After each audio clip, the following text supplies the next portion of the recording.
Hello to the chicos and the chicas. Today we are going to talk about chess problems. And the reason why we are going to do this is because there are a fair number of tactic books out there. Many of them actively talked about every day on various social media and whatnot, that incorporate the idea of chess problems into tactics, into solving tactics. And as a coach, I'm a very firm believer that this is not a good practice, and I don't think that anyone should be doing that, especially below a certain rating range. But before I get too carried away, let's just break it down. Let's start with the basics. What is a chess problem? Actually, I have made a video about this, so you might want to go back to it. I will link it below, but I'm going to explain very briefly again what a chess problem is. A chess problem is a composed position. Very important that it never comes from a game. It's a composed position. It is a position designed by a chess artist, a composer, who is trying to convey an idea and embed it, wrap it in a beautiful setting where there is one unique solution to the position. It is always to be done in a set number of moves, and more often than not, in fact 99.8% of the cases, the positions look very artificial, very made as opposed to played, and are extremely far away from real chess. That description gives you a fairly strong idea about why I am against the concept of chess problems, but that in itself is still not the worst from our point of view. The worst is the fact that in order to become beautiful, in order to become awesome, at the very core, these problems are supposed to be paradoxical. Paradox is one of the key ideas in John Levitt's and David Friedgood's beautiful book, Secrets of Spectacular Chess. And the paradoxical fact or component is that these positions work exactly opposite. And I would like to enhance and emphasize this. Opposite of how a chess puzzle works. A chess puzzle works on the basis of checks, captures, and threats. The very idea of a chess problem is that it will not include any of this. It will try to be the exact opposite of that and beat the general logic of chess. And so when you are solving a chess problem as part of your coaching regimen, I dare say that quite often you are doing more harm to your chess than good, and it is a tremendous waste of time anyway, because usually these problems are very difficult to solve. They don't really help your visualization skills, your calculation ability, and especially hinder and undermine your habits about how to calculate forcing variations. So I'm going to now show you what I'm talking about, just to give you a bit of an idea.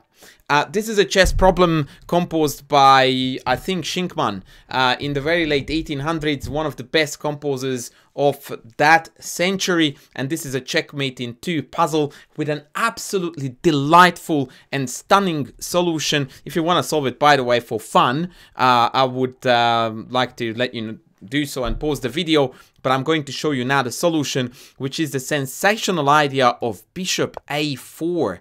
Holy moly, man, what a move to give a mate in the next move. That is not a check, that is not a capture, that's not a threat, that's not aggressive, that's not going after the king. It is nothing that we teach you to do in chess in order to get better. And this is exactly why these positions are awful to make you a better player, but they are really, really awesome as a bit of a fun on the side when you want to just break away from your everyday chess routine and just have a look at some marvelously beautiful ideas, because they have their right place in our chess world.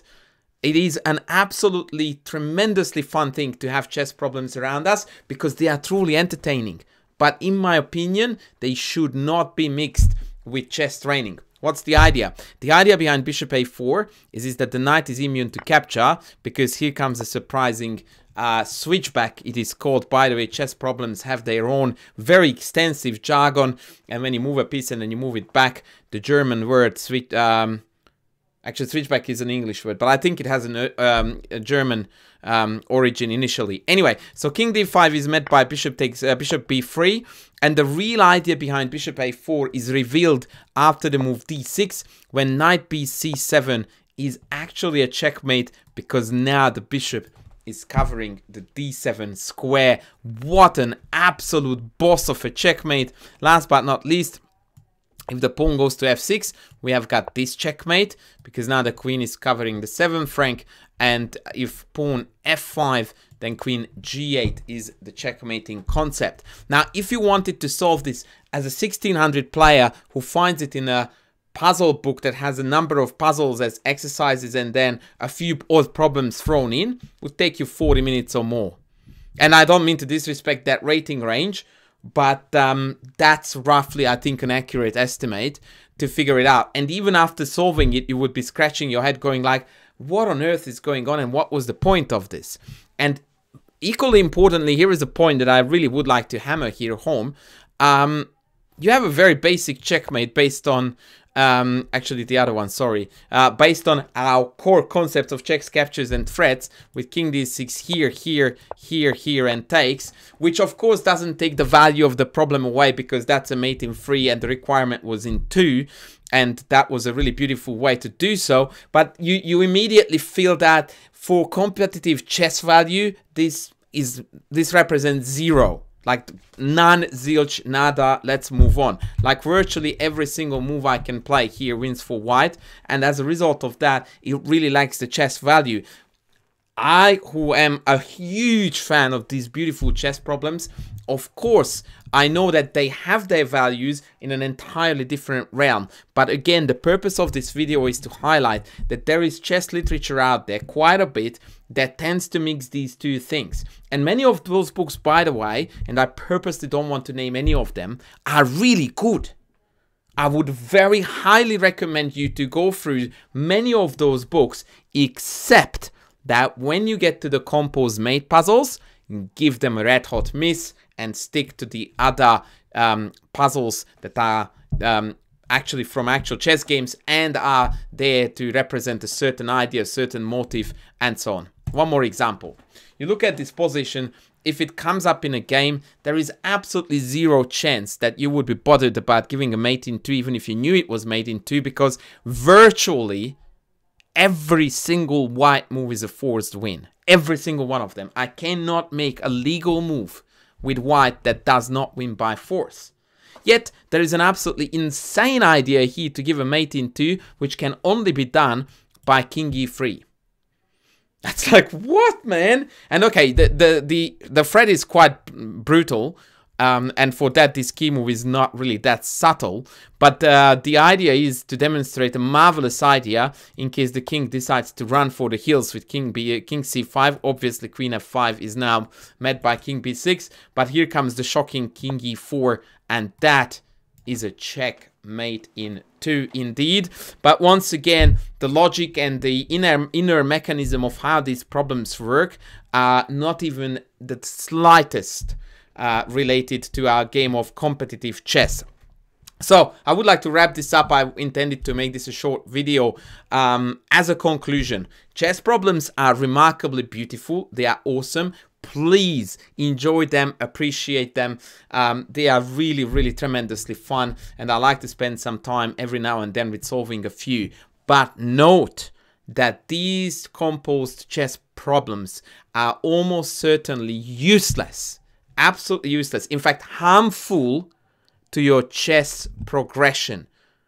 And that statement is all the more true. The lower you go on the rating ladder, the more true that is, or truer, whichever you like. So make sure that you don't worry about these, because they work against proper chess habits and chess instinct. All of these problems gain value, and usually speaking, the more shocking they are in their solution, the better they are. And by shocking, I mean that they go against the regular routine of checks, captures, and threats. In fact, when they are judged, if a key move is a check, that's like 99 times out of 100, that problem goes into the bin. That's useless. That has no aesthetic value. So you see here the large contrast you know, it's literally the same as teaching children about safe habits when it comes to traveling and, you know, going on public transport. And in that book, you teach them how to run across the road when the signs is already red. It's like, hello?